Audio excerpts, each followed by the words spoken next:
Hello, hunters, and welcome back to the Salawag's White Great Gut Reaction, where I watch things react from the gut. I have watched quite a few movies. Again, this is another huge movie catch-up. But I just want to celebrate each of the movies I'm talking about because I just think they deserve it. First off, I'm going to have to start with the freshest. Last week I saw Civil War. This was written and directed by Alexander Garland. I hope I'm getting the name right. Starring Kirsten Dunst, Stephen Mckinley. Really fantastic film.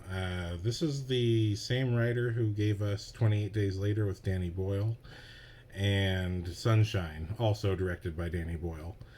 Really fantastic movies. I had no idea Alex Garland was also directing. I didn't realize I'd seen his other movies, Annihilation and the other title slipping me, but I was not sure what to expect out of Civil War. I thought the trailers were very obscure as to what exactly is going on.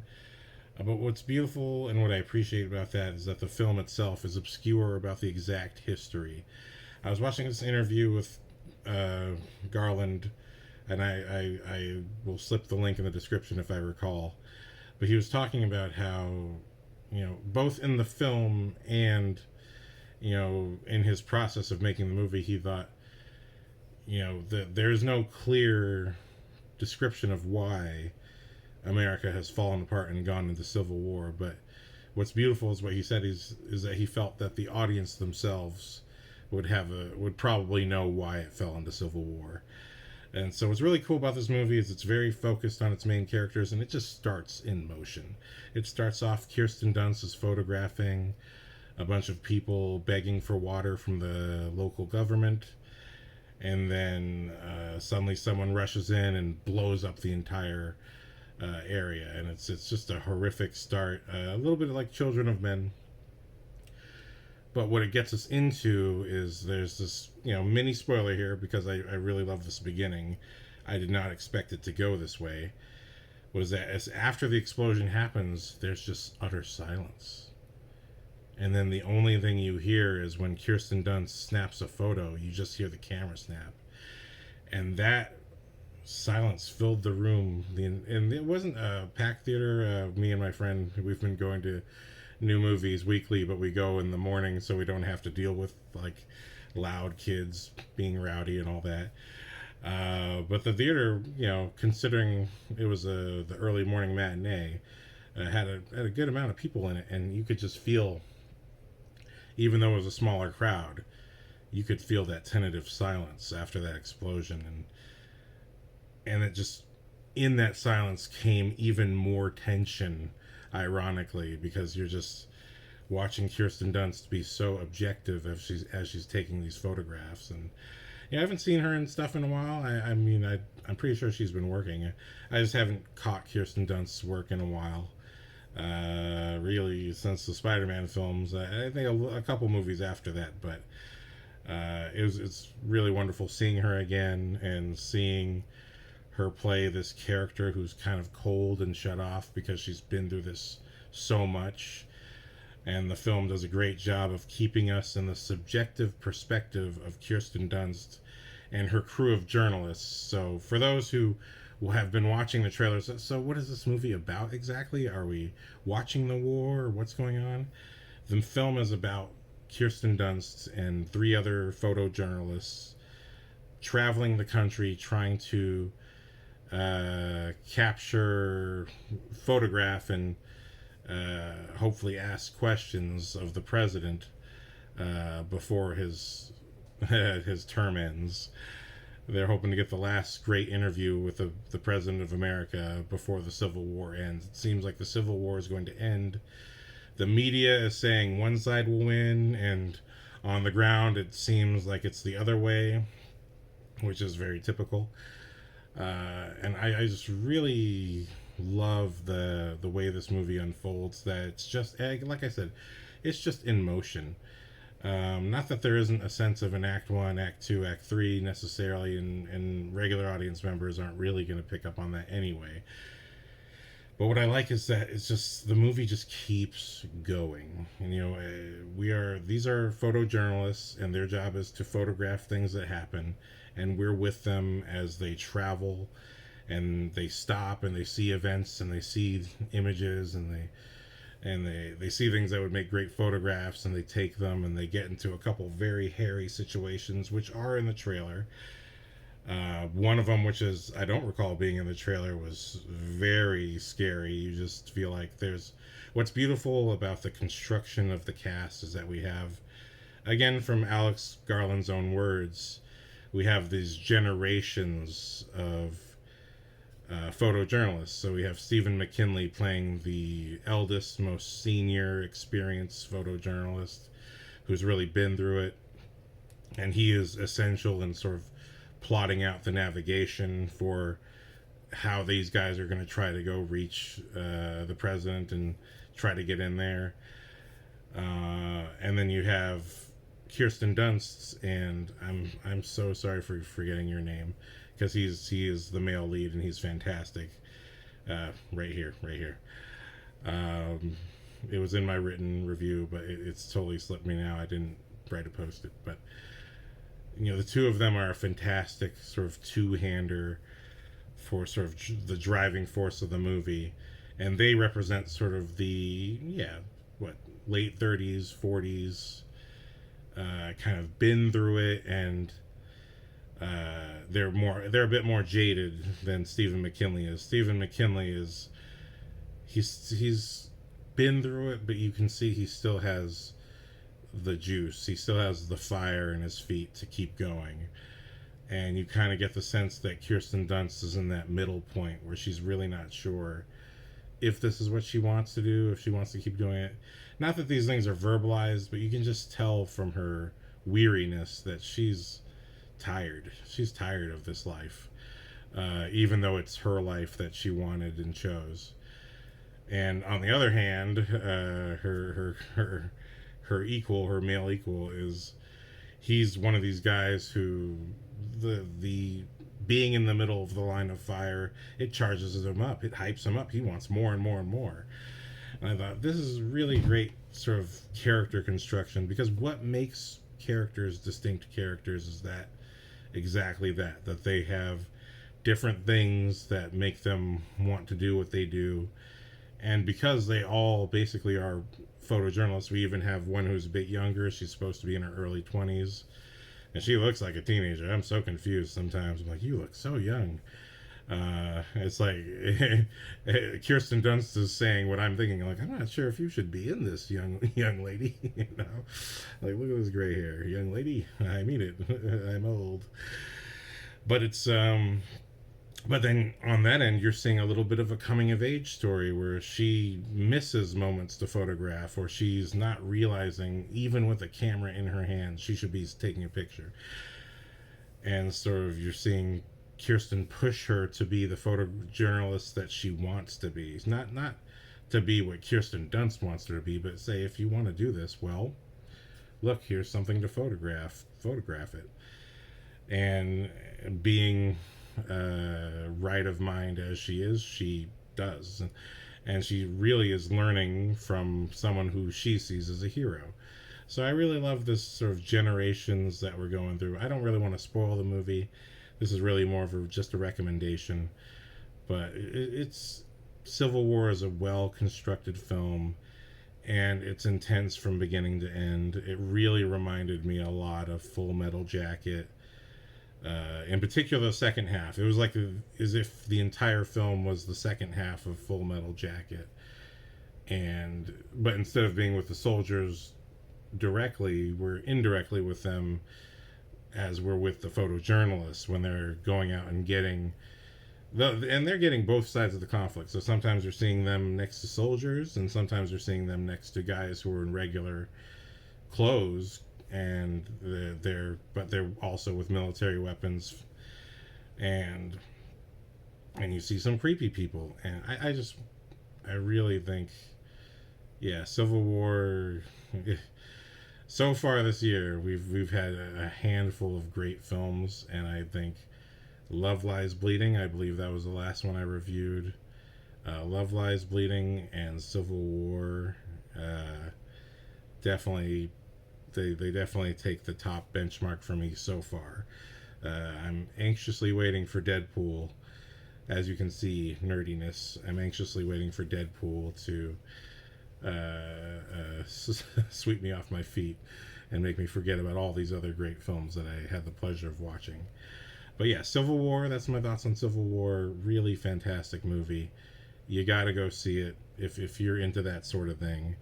Also reminds me like Stop Loss. I love Stop Loss. If you haven't seen that film, Ryan Philippe plays a war veteran who was stop lost. So essentially he was supposed to go back home, but because of, at the time, a shortage of soldiers, this is before the surge, during the Iraq-Afghanistan war, soldiers were being denied their leaves and forced to do extra tours, even though legally binding, legally standing, they've technically done the 2 tours they were supposed to do. And Ryan Philippe goes on the run, choosing to stay home instead of go back to war. And you just sort of see him going through things. Kirsten Dunst, although she's not toting a gun and having PTSD flashbacks that lead her to really intense fight scenes with people, which is what happens in Stop Loss, Kirsten Dunst reminds me of like Ryan Philippe's character, where there's just a wear and tear on her that's there. But I just really love how she plays it, like really. And the fact that, you know, there's this nice line that Stephen Mckinley says where he's talking about the younger photojournalist who looks up to her, and I believe it's Kaylee Spearney. See, I remembered everyone's name, but the one guy who was kind of the most fun of the whole film. It's ironic. I'm so sorry. But he has this line where he's talking about the younger photojournalist, and Kirsten Dunst is annoyed with her because she's kind of an extra hand to take care of, and not only that, she has to sort of mentor her. And Stephen McKinley says, you know who she reminds me of? And Kirsten Dunst says, don't say it. And he doesn't say it. But you know, he's talking about Kirsten herself when she was younger, and you get the sense that there's a similar relationship with the Stephen McKinley character, that she looked up to him in her younger days and he was her mentor, and now she's had so many decades under her belt doing it on her own. So the relationships have changed somewhat, but not enough for there not to be some recognizability between the frustrations. And you know, that being said, honestly, it made me think of Kirsten Dunst herself as well. I'm like, wow, I remember being a kid watching Kirsten Dunst as in Interview with the Vampire, and how amazing she was in that, and not even being conscious of it, but how she would appear, and it was like growing up with her, you know, even though I think we're still some years apart. Growing up with Kirsten Dunst growing up on screen, it's such a fun experience thinking, oh yeah, Interview with a Vampire, Jumanji, so many films, and later Spider-Man, and what's it called? The one with and then with Jim Carrey in Eternal Sunshine. Just watching this growth of this actress who plays all the roles that are age appropriate and such, and now seeing her play the grizzled, experienced person it's my favorite role I've seen of her yet. I think, man, that's Kirsten Dunst plays a great grizzled, experienced person. And yeah, so Civil War is a great time. So if you haven't seen it, go check it out. By the time this comes out, if I've been working hard, by the time this video comes out, it's probably hit streaming. So I just saw it last week, right after opening weekend. I love movies, and I love making movies, but part of reviewing these movies is reminding myself, what is it that I'm going for when I make stuff? And it's always, you know, character, entertainment, storytelling flow. We're always looking at all these different things. But yeah, Civil War is just one of these movies that makes me think, wow, genuinely great film. Civil War, check that out. What else did I see? Oh, Monkey Man. So, recently I had the pleasure of watching Monkey Man. This is the Dev Patel film produced. Well, it was already made, but there was an issue with distribution, and Jordan Peele, the wonderful Jordan Peele from Key and Peele, and most notably now, Nope, Get Out, and Us. He caught wind of it, saw the film, and really loved it, and helped get it distributed. And thank goodness for that. I think, wow, this is what I'm talking about when I say I know I have a lot of opinions on race that no one wants to hear, and more power to you. I don't think you have to listen to anyone you don't want to listen to. But this is what I'm talking about. When you see someone like Jordan Peele succeed, and he doesn't fit into any particular box. He himself is a mixed person of mixed race. But, he reaches a point of power where he can do something like this, and he helps someone else out. And to me, like, this is the vision. You know what I mean? It's all about how, look, we're all filmmakers, and if you reach success, then it's important that you help someone else.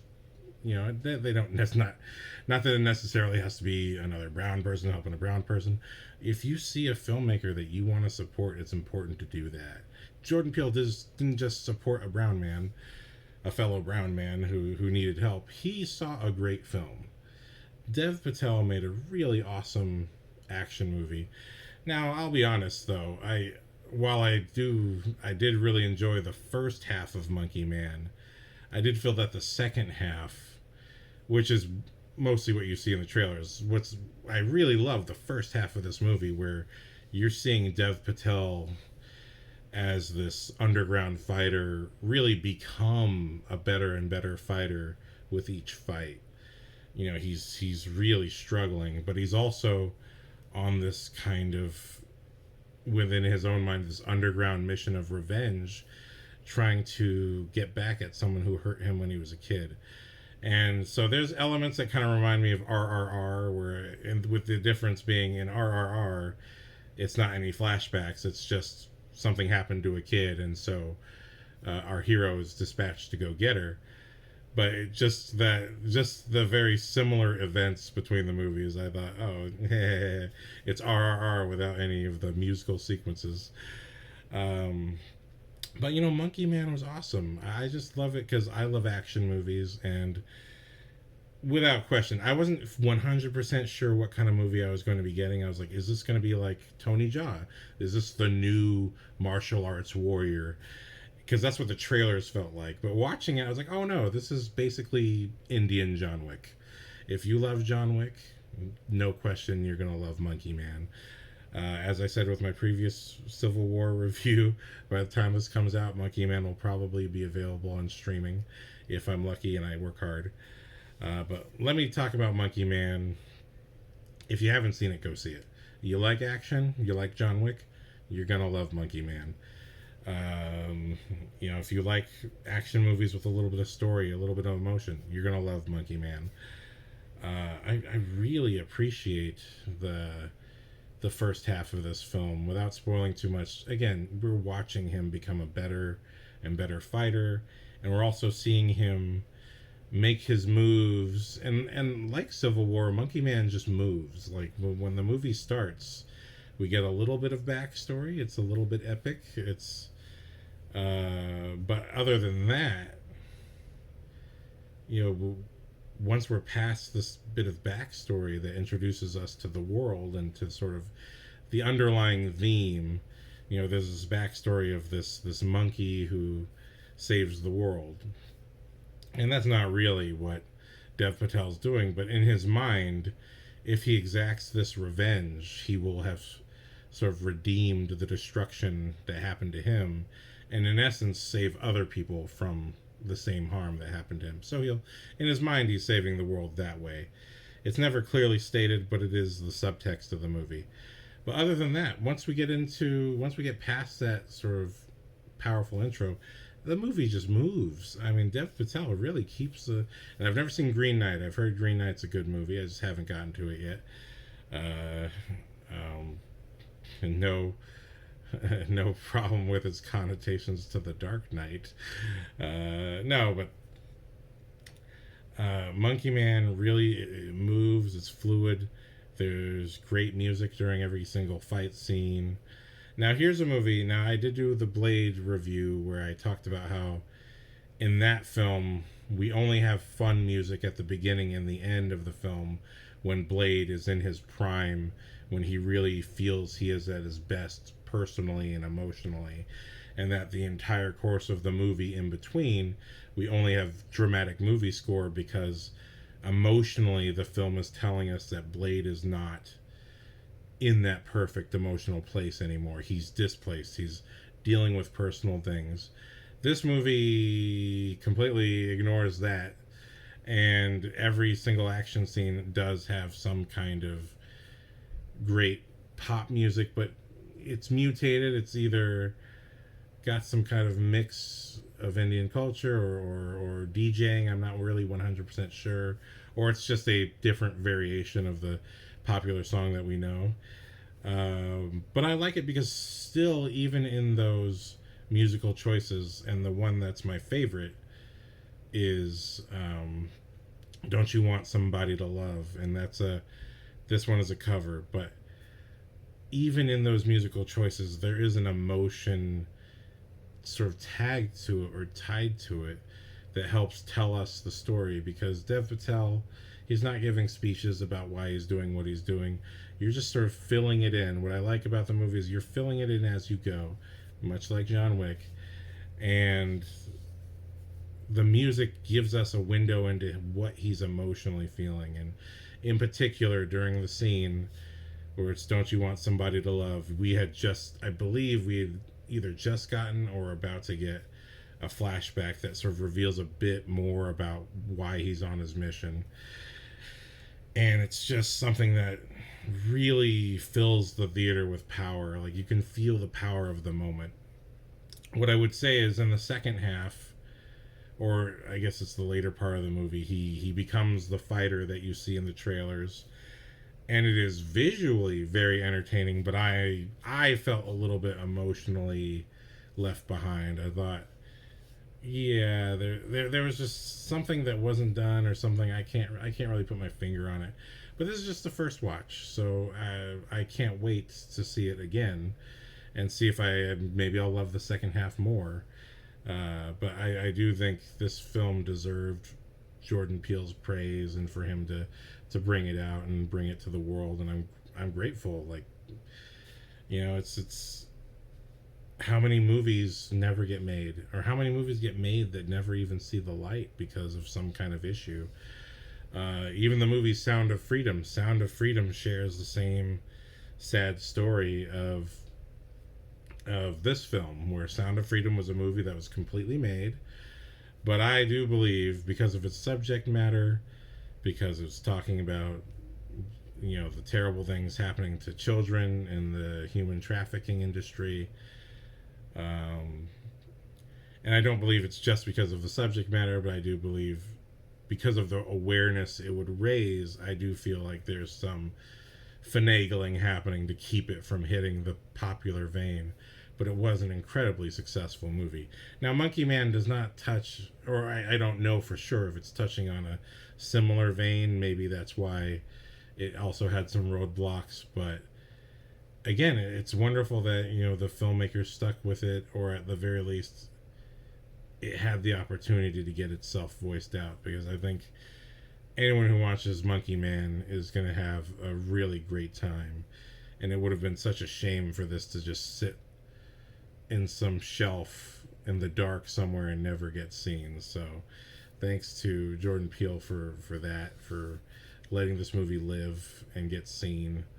I really don't have much more to say than that. I just really wanted to celebrate those really great choices of, again, having a first half that builds up our main character, and having these really astute musical choices that give us a window into what he's dealing with emotionally, from beginning to end. The film does a great job of being its own. Again, it's John Wick again, but it's its own version of John Wick. I think it's still fresh, and even John Wick itself is not original. John Wick is no different than every single Steven Seagal movie. You know, he's just a cold guy who he's just give him just enough emotional motivation to get to the end of the movie, and he gets to the end of the movie and beats everyone's butt. So that's why I say, like, you know, that's what these movies are. Revenge movies are all the same. But it's these nice little flavors you get, and it's like these nice little bits of story that you can get from the filmmakers where they're talking about. Sometimes it's cultural history, sometimes it's just a nice character story that they want to tell.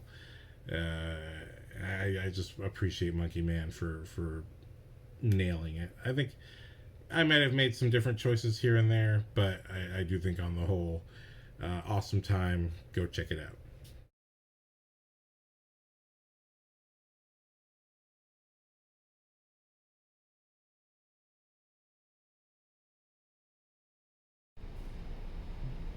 My name is Kiev.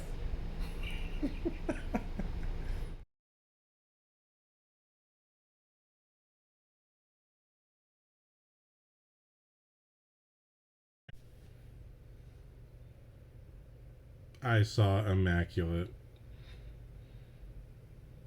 Whoa, bro. Whoa. Aloha. So, Immaculate. I saw that a couple weeks ago.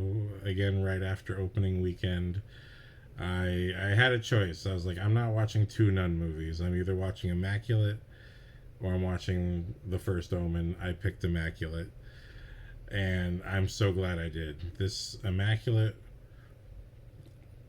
Here's a movie where a nun and, as far as we know, a virgin, she becomes, right after becoming baptized into being this official type of nun that I guess she's never supposed to leave the church or whatever. And she goes to this church in the middle of Italy somewhere where she does not even speak the language. She's American, but she wants to do this. She believes that she wants to do this for the rest of her life. um, Shortly after becoming this revered type of nun, she becomes pregnant. There's no explanation why. Well, no. The film does reveal it later, but in the moment, there's no explanation why. There's no specific sequence where you could go, that's where. Oh, no. And from that point on, the movie goes from kind of weird to very creepy.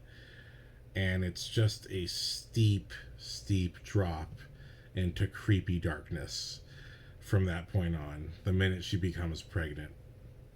What I would say, if you have not seen Immaculate, I'm gut reaction. Generally, I try not to spoil movies, but sometimes if it's an older movie and I've watched the interviews, I like to spoil the death out of it. But wow, like Immaculate, I would say if you haven't seen it, here's kind of the rundown. First half, pretty conventional. All the things you might expect in this type of movie happen. Conventional scares, a lot of conventional jump scares. But the second half, after she becomes pregnant, it's like Rosemary's Baby, but somehow with the creepiness turned up. And you see her having scenes where, and it's increasingly creepy because after she becomes pregnant, the priests that are directly involved with taking care of her don't want her to leave. And at first, it seems more they're concerned that, hey, well, this is a immaculate conception. This is just should be taken care of by people of God. But you slowly get the sense that, there's just a little bit more going on. And so, without spoiling anything, let me just tell you, once we get past all the conventional jump scares I really feel are there just to remind us, hey, this is a horror movie, so, just remember horrible stuff's going to happen. Once we get into the second half, the reveals of what's going on underneath all of this is so much creepier and darker and sadder than I would have ever expected. And especially because I do recall in Rosemary's Baby, Rosemary never finds out exactly what's going on, but in this movie, our main nun, played by Sidney Sweeny, who I've heard her, I've been hearing her name, and apparently she's been in quite a few things, but I didn't know who she was. So this is my introduction to Sidney Sweeny, and oh my God, she does a fantastic job. She is really standout. She's great. And then, like I said, in the second half where she's learning all these things, I mean, she plays it so real. I believe she's going through this stuff, and not only that, the priests that are controlling things, oh, the creepiness level. The creepiness level. But I really, and it's already been said. It's been said by other people. I believe it's quoted already on Instagram posters. This is the best final girl scream of them all, and the quote is true. I have to tell you, this is not only is it the best final girl scream, and the term final girl, for those who don't know, meaning typically in horror movies multiple women are killed, and it can be a final boy or final girl, but typically it's the girl that lives at the end, so she's the final girl. This is the scream that I do believe every other filmmaker was trying to get from their actresses and never did. That's what I feel. When we get to the final scene and her horrendous, terrifying scream, this is the horror movie scream that every director has been begging, manipulating, scaring their actresses, trying to get. And Sidney Sweeny nails it. It is the blood-curdling scream. And when you get into the context of why she's screaming and what's going on in that scene,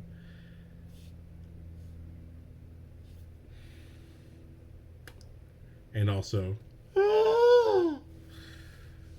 I mean, I don't typically cover my mouth and go, oh my God, during any movie, let alone horror movies.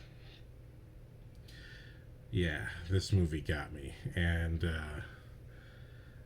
without spoiling anything, this, if you want to see an awesome horror movie with a great ending, and again, that blood-curdling scream, Immaculate's the one. Okay, now let me spoil some shit.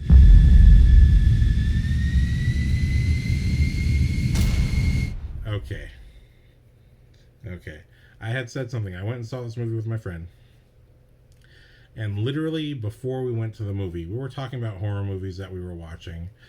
And this guy had appeared. I'd seen him in the movie Feast, and he was also in Feast 2. And I had literally that same morning said, I hate that guy. We were watching some other movie that he appeared in, and I said, I hate that guy. Not that I hate the actor, but I hate he played this character in Feast 2, which, spoilers, if you haven't seen Feast or Feast 2, I highly recommend Feast. I do not recommend Feast 2. And spoilers, this is why.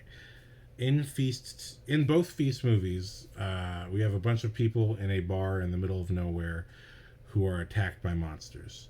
And Feast 1 does a fantastic job of just being a great, vicious, bloody, gory monster movie, indie movie with like shocking sequences. Feast is great.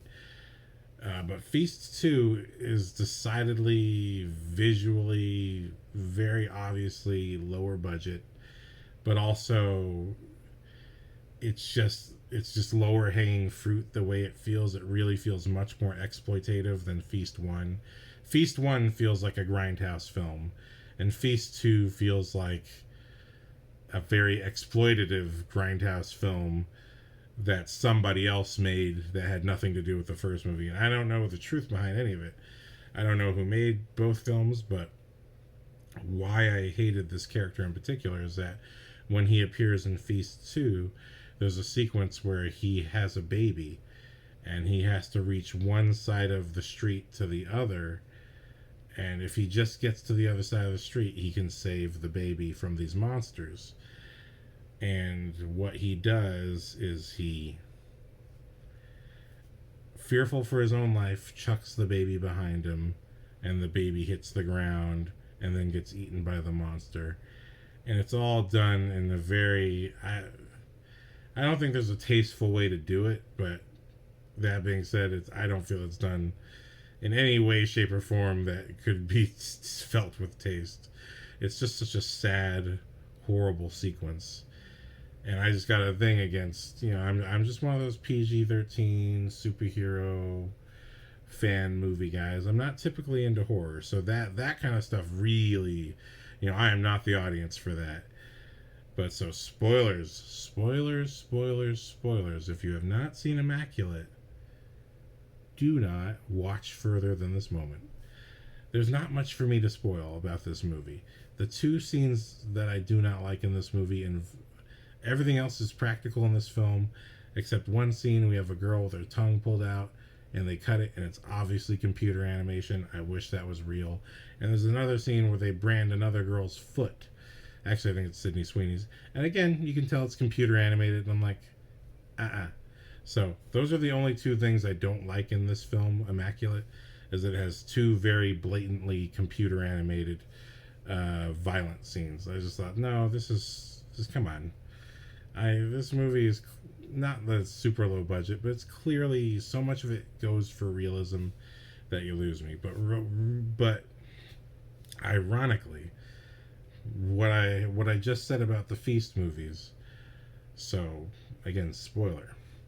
We reach the end of this film, and Sidney Sweeney has escaped her priest captors. And at first, she's digging through this tunnel underneath the church, and she sees the light, and she comes out, and you think, oh God, she's going to get to civilization. She's going to get away from these people. And she's in the middle of nowhere. And it is just soul-crushing that even though she escaped, she has no clue where she is. And then... and here's what I want to say also, because before I get to the part, one of the things I love most about this film is that despite it being Rosemary's Baby, it is ironically not about bringing about the Antichrist. It's about bringing out the actual Christ. But these priests are going off of a piece of metal with some blood on it that they're saying is supposed to be the original Jesus Christ, that this is the very blade that struck him, that killed him, the spear of Longinus. But when you look at that thing, to me, I just think that just looks like a normal hook, like from a fisherman. I don't know for sure that that's what you're looking for. But it just looks so old that you could make up any story you want and believe it. But it's just so haunting. The most haunting thing about this film is that these priests have such religious certitude about what they're doing, and that basically what happens to her is just one in a long series of them trying to have a birth, have a resurgence, a rebirth of Jesus Christ. And she discovers the jars and everything, and that's so...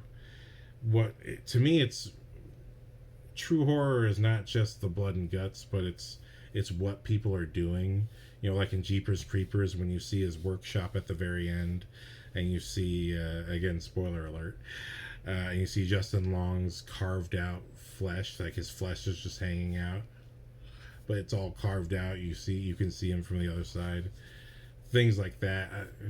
To me, I'm more horrified by reveals like that, and just by seeing the world that we're coming from here, that we see that there's all these jars. Clearly these filmmakers are fans of Guillermo del Toro. There's all these jars of failed fetuses that came out completely deformed and don't look anything at all, barely look anything at all human. But these priests are just so determined to believe that they're bringing back Jesus, even though these deformations keep happening.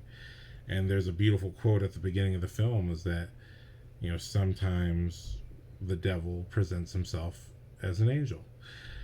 And I just thought that's ironic, because the devil was originally an angel. But that being said, that's the whole theme of this movie, is that these priests in their hearts believe they're doing something good and noble by trying to bring back Christ. But in reality, if you really think about it, if it's supposed to be God's plan, then you should not even need to do this. You should just wait, and God will make it happen. And so, all that being said, what I talked about Feast 2, the unacceptable thing as a nerd and just as a person who doesn't like that sort of thing, seeing a baby die. When we reach the end of this movie, spoiler alert, and Sydney Sweeny is over 8 months pregnant. She's about to burst. And she gets out, and she's in the middle of nowhere, and it's soul crushing. The scream, that final girl scream, is her giving birth to the baby. And it's entirely off screen, but you hear that thing drop. And then she looks at it, and her look is of such horror. And I don't believe it's just because the baby dropped and maybe got damaged in some way. I do believe it is that the baby probably came out deformed in a similar manner to the other babies, or in some kind of way that was terrifying to her. And I believe that the quote at the beginning, perhaps these were all actually Lucifer babies. Who knows for sure. But I just was so... Now again, if there's a tasteful way to do this, I believe Immaculate did it, because we don't see the damage to the baby on screen. In Feast 2, you see that baby fly in the air like a toy, and then you hear it, you see it crash against the ground, and then you see the monster literally put its mouth over it and yank it off screen.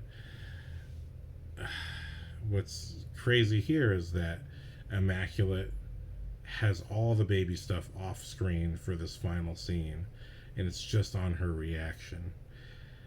And it ends with her picking up a big rock and smashing it down. And that is just, this movie crosses what a real horror movie should do, is it should cross moral lines. It should do things that you don't expect and wouldn't want to happen. That's what makes it a horror movie. But to go that far, for me, literally in the same morning, saying, I hate that guy who shows up in that movie because in another movie he does this terrible thing to a baby. Now here's a movie, it's like as if the movie heard me. It's like, oh what? Oh, you didn't like that? That's why you didn't like Feast 2? And, again, at least I didn't... What I appreciate is that we don't physically see the baby harmed. I think I just could not take that. But I appreciate that through her facial reaction, we see this ain't no normal baby. Something's wrong. It's deeply, deeply wrong. And I feel like she sees that this... I think the baby had horns or something.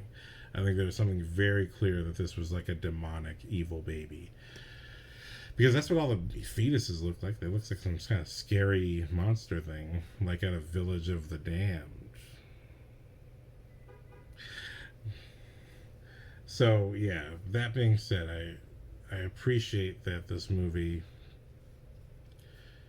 goes the length to do in as tasteful way as possible what for me is an unforgivable thing in real life, let alone a movie. But I really thought it handled it well. I thought Immaculate was a fantastic movie. To test my waters while still giving me a movie I can absorb. But damn, that ending. Again, I do think it's... In Monkey Man, the first half was the original half, and the second half was like so John Wick.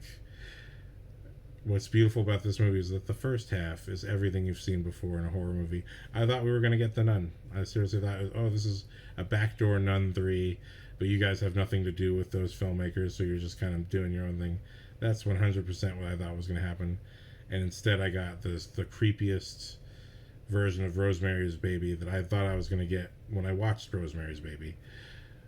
wow, really a great film. I didn't look up the filmmaker's info, but it'll be down below in the description. Hats off, Immaculate. Yeah, Love Lies Bleeding, Immaculate, and Civil War are definitely my favorites for the year so far, and we'll see what the rest of the year has to bring. I think we've had a few years of just terrible movies.